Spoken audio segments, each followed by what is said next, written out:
մի մարդիկ են հիմա վարչապետի կողքին, ում մասին հենց նույն վարչապետը 1 տարի առաջ, 2 տարի առաջ, մի քանի ամիս առաջ շատ չասեմ դրական, շատ բացասական կեցվածք է ունեցել։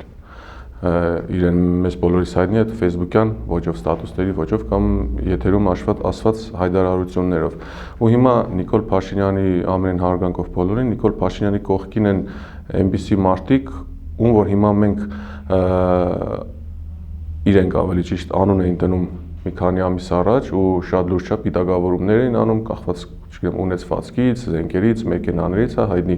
մեքենայի մագնիշ, որ անդադար շրջանը արվում է։ Ու այստեղ մենք ինչ ենք հասկանում, իշխանության համար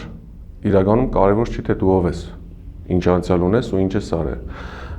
Ունես լավ բաներ արած, ունես վատ բաներ արած, չգիտեմ, ամբողջ եկեղեցական է, դա եկեղեցու մասին ենք խոսում, ամբողջ կոնտացակարգերը պահած եկեղեցական ես, իրենց համար ընդամենը կարևոր է, որ դու իրենց կողքին լինես։